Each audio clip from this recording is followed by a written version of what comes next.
Hey guys, good morning and welcome back. We're going to do a coffee talk today and we're going to talk through your responses to the question we asked. So can't wait. Let's go.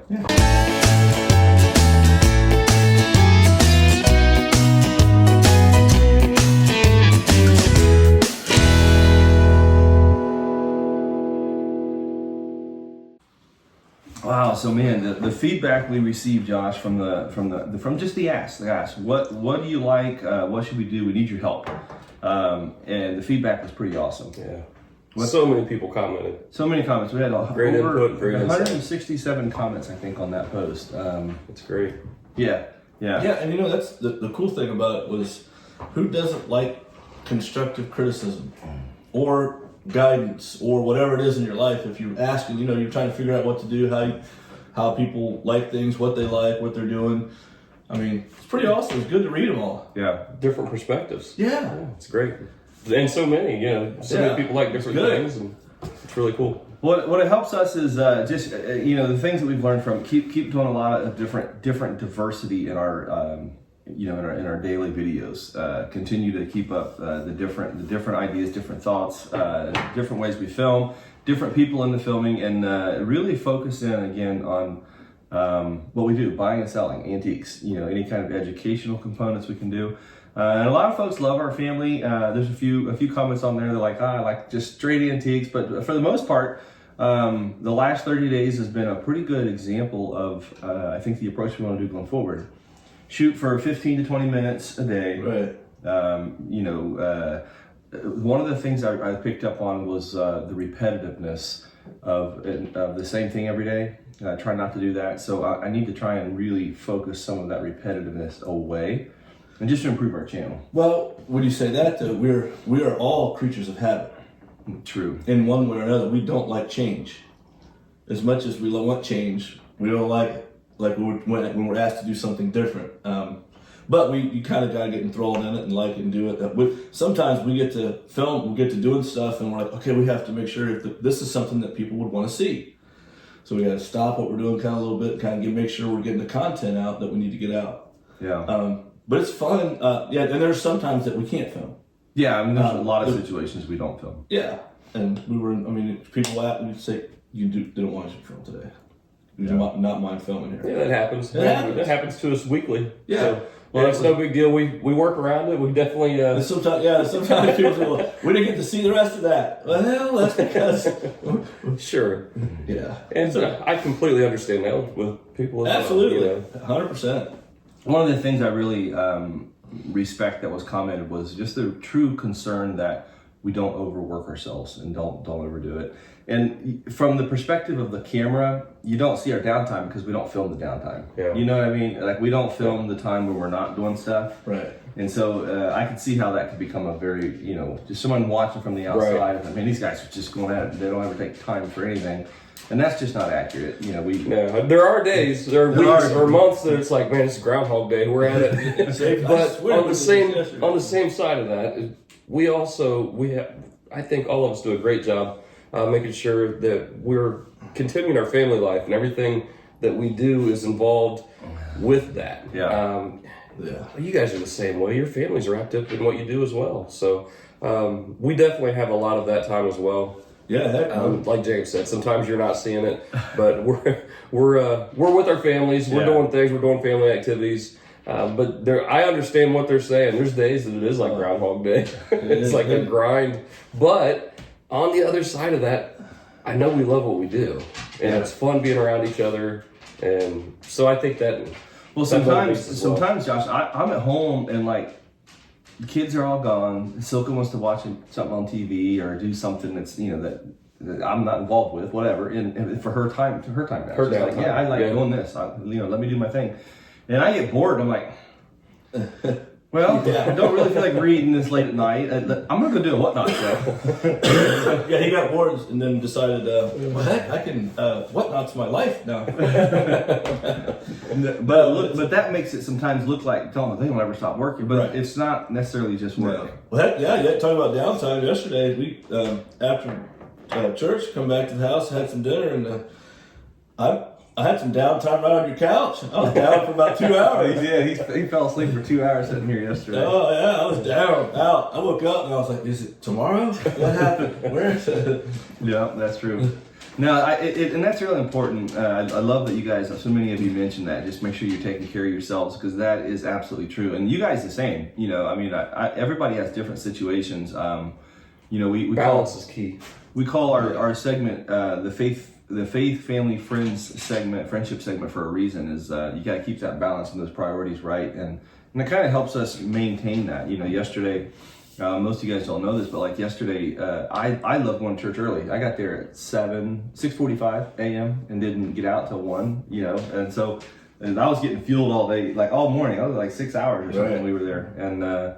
That's part of my downtime too, you know. Even though we don't do a lot of filming of that kind of stuff, it's all part. But yeah, you guys as well. Make sure you're staying in a balance. Every time we talked about this when we bought the Antique Center. Keep the balance of faith, family, and friendship. And we have to do all those, and we also have to exercise. We gotta throw that every in. once in a while we forget to exercise. You know, for 6 months, and then it's like, oh man, I gotta get working again. What do you call it? Gotta beat your body back down into shape. Yeah. Well, you know, Jay, it just this morning it just reminded me. I was looking at my phone and I get my daily verses on it, and it was talking about in Matthew, don't worry about tomorrow. Tomorrow worry about itself. Yeah. And that's also part of doing stuff for the day and getting done what you have to get done today. Work diligently in what you're doing and do it to your full extent. But man, tomorrow will take care of itself. We get caught up sometimes, I know we all do, in worrying about things that are to come and how am I going to do this, and it'll work out. It will. So yeah. Speaking of tomorrow, you got a big day tomorrow. See, I wasn't thinking about tomorrow. I wasn't thinking about getting up at 4 a.m. Now I am. Now you're worried about it. Now I'm worried about it. Yeah. What's traffic going to be like? Am I going to get to Buc-ee's by 7 a.m.? Well, tomorrow it's really cool is that your wife's going with you on a road trip. Yeah. She's on spring break, and I told her, well, last night I said, hey, how's this feel? She said, what? I said, well, today is kind of like a precursor of what the rest of your life's going to feel like because you're retiring. I said, so like, you don't have to go to work tomorrow.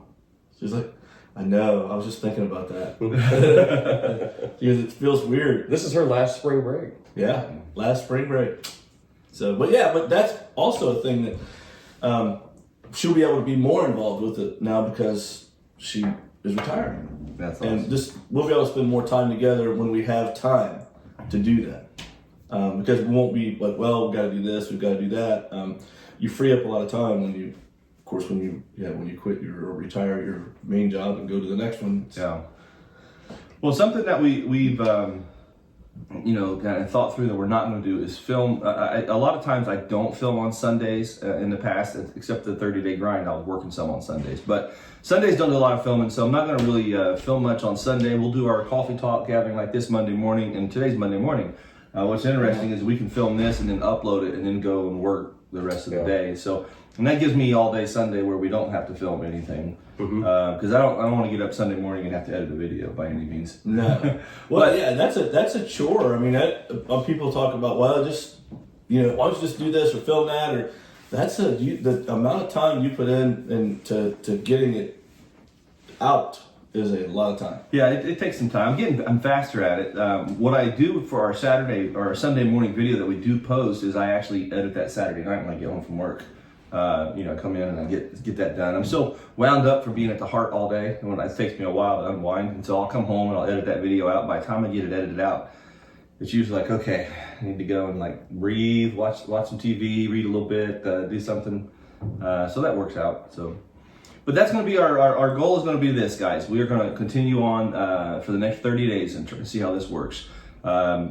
Filming dailies, we're going to shoot from 12 to 20 minutes for most of the days. Probably not quite as much content as we have been filming, but we're going to try and focus in more on what the requests and what your guys' feedback gave us, what we learned from that. So hopefully you enjoy it. But make sure you keep commenting. That's something I read every single comment. Every day I read all the comments. We're trying to learn and find out what you like. If you got something you want to see at the Heart, don't be afraid to say, hey, show me this. we had a lot of folks asking me to slow down and explain antiques more clearly as I go through stuff. Sometimes I just rattle things off and forget to slow down. And then try and bring in some experts occasionally too that are really specialists in the fields that we buy and sell. I always say this, I'm not really an expert in anything. I'm a professional, but not an expert, if that makes sense. I can buy and sell about anything in the world as a professional buyer and seller, but an expert in every detail about manufacturers, companies, and things like that. That's George. We got an expert. Right. George is the man. Yeah. But you talk about being an expert at something. It's time. in order to be an expert, in which you say you're not an expert, but man, I tell you what, I'd like to take the knowledge you have over the past 50 years and put it in my head of the things you've seen and done and touched and felt and how you know what they are, because that is, when you go to school, that's when you have to go to school for so many years to be considered an expert at something, or to be considered whatever you are in your profession, a doctorate or whatever it is. Well, you've earned like 15 doctorates according to school time. It's really interesting. I do have a wide knowledge of a lot of stuff, and that's literally because I probably personally sold millions of items. More than a million. I'm way more than a million items in my life now. Packed, touched, handled, bought, sold, traded, whatever. I know for sure a lot of stuff. Even our weeklies right now, we're still turning 1,200 to 1,500 items a week, sometimes more. And you got to learn those values and how to buy it, how to sell it. And you get better, your batting average gets better on the losses over time. Used to bat, if I got 50-50, I'm like, I was batting 500 this year. Something that's really unique to me is watching the evolution, the constant change. It's amazing how much antiques change and how things will get hot, and then they moves on to the next thing. It's just really, it's neat. It's interesting. I think the sold bins definitely help us in seeing trends. You watch it over the past couple of years. We've watched trends, and it's just really cool to me. You have your traditional antiques; they're always worth that certain value. But the trends that come through are really interesting to me. Yeah, that is interesting. One of the trends that that was really hot when we first started on YouTube was the mid-century glass. It was on fire. We were selling so much every single day. And if you watch our sold bins, we still sell it, but not at the same pace. Right. It's just not quite as fast. But something else on the flip, the country items that weren't really moving a year and a half, 2 years ago, are like starting to move at a more rapid pace every day. I seen a bin last week that had butter prints and crockery and it was completely full. It must have been 50 items, all country, one person coming through. I seen that, man. I was walking by, we were working, and I was walking by and I was like, wow. I said, I thought maybe that was something that was being collected to be put back, and it was so full. Right. And it was all those country items that were stacked in it. Yeah, and there's all sorts of stuff. And jewelry of every aspect, every kind of jewelry is hot right now. It doesn't matter which era, if it's 1980s bright colored jewelry, or if it's Victorian gold or Victorian garnets, or it doesn't matter. Sterling, gold, anything. It's hot. So if you want something on the market that's really hot right now, jewelry.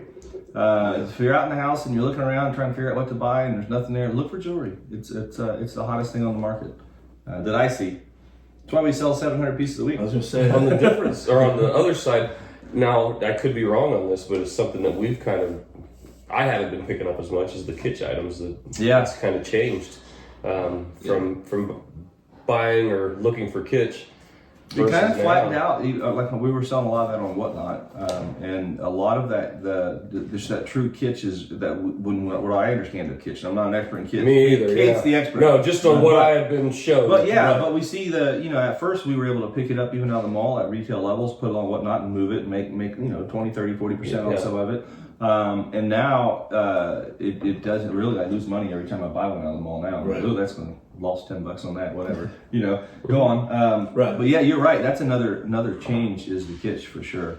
That's a good point. And the other one is the old kitchenware, the Pyrex type stuff. You see it, and about a year ago or so, the Pyrex stuff was really hot, like every piece of it, all of it, the white, the yellow, all of it. And now it's still good, but they want the colors.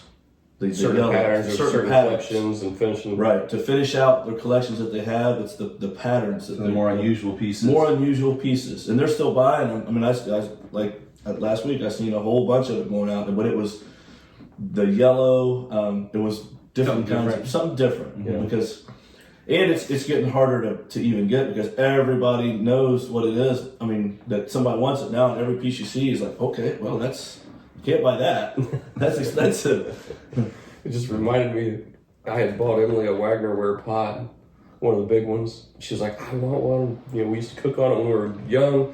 And so I got one, and it reminded me why I don't necessarily use Wagner ware pots. I go over and I go to move it off the stove, and it was still hot. And I'm like, Cast iron was hot. You remember back when we were children, that stuff, You never touched it. you learned that way. Now everything's like, it's a safety touch on everything. So Well, that is the truth. I was You're like, talking about hot. You're like, hot. It's hot. okay, Keep your hand away from the back to stove. the childhood memories. You know that I always remember burning myself on Mom and Dad's cast iron stove. On the touch of the The top. black stove, well, the black stove where we would do the wood burning. It had the double lid. Yeah, where you could heat stuff on the top. Well, we'd get up in the morning and there'll be usually a pot of water, or we'd fill up the water and put it on top of the stove. Do you guys remember the two knobs you could turn to vent To out? vent it out. Oh yeah. Touch them. Yeah, I just you try to turn it. Okay. Every once in a while, you back up just a little bit too close and be like, "No, I gotta roll." The worst was the furnace on the floor. Oh man, Stepping around that. Oh yeah. That thing was hot. Childhood Had a memories. grate There we on it. It was warm. Well, since you brought it up, that old stove. You probably won't believe I did this, but we got up one day to go to school and I wasn't feeling good, but I didn't have a temperature, and I thought, you know what? I got that thermometer, and I said, What were you telling me about this? I said, I'm gonna put that on the stove a little bit and make it warm, so when I show up to Mom, it'll be like you've got a temperature of 100 degrees or whatever. I took that thermometer out of my mouth, I touched it to that stove, and it went. I was like, oh gosh, what do I do? Then you had mercury to play Well, with. there was mercury on the stove. Of course, didn't know that was cool. We're rolling it around, but I was like, oh, I tried to clean that up. And I come back in and put it back. I grab another thermometer and put it in my mouth. I'm like, okay, I got to make this hot, but not like that. So I put like a towel down and put it on there and like watch it heat up and put it in my mouth. And Mom comes back in. She takes it out. 180 degrees. oh, that's hilarious, Josh. The funniest one I remember about you, the other stove that we had Mom and Dad's whole house had little stoves all over, right? We didn't have central heat, but we had a wall hanging stuff. the wall had. You remember backing up with It your had full flame. jacket on? Well, yeah, I flame remember inside of it. it. I couldn't feel it. Everybody else could see it. Oh yeah. We came in from winter, and I backed up. I had a brand new coat on. Remember? Yep. It was one of the ones that Yeah. had a flame on it. Yeah, had the flame on. Flame, yeah. So I went over there and backed up to the stove. I'm sitting there. Everybody looks over and was like, ah! The back of my coat's on fire. It burnt the whole thing off. Oh my God. Oh, yeah. No wonder we made it through childhood, guys. All right, hey, listen, we got to get out of here, though. Don't forget, like, subscribe, comment. Thank you for your feedbacks. April 5th is Big Hat Day. We are inviting you personally right now to come out Saturday, April 5th, Big Hat Day. The first 100 people through our doors with big hats on or something different. Doesn't have to be big, but just big statement. Different hat. You know, something like a statement hat. I'm gonna try to find a couple of those when we head south tomorrow. Go find you some Couple hats. big hats from the south, from Kentucky. They have to have big hats. They now, got to. right? So the first 100 people, guys, you're going to get a souvenir mug that says Big Hat Saturday on it. First 100 people, you're going to get free drinks all day in that. We've got other door prizes throughout the day. We've got other merchandise we're giving away. And we would love to see you. We want photos with you. We want to do video with you. So say hi to Berner Brothers. We'll all be there all day. We invite you out. Hang out with us all day. Big Hat Saturday, April 5th, 9:30 a.m. is when the doors will open, and we'll be there until 6. So, yeah, with that being said, thank you so much for your feedback, guys. Blessings out there. We appreciate you, and we'll see you tomorrow.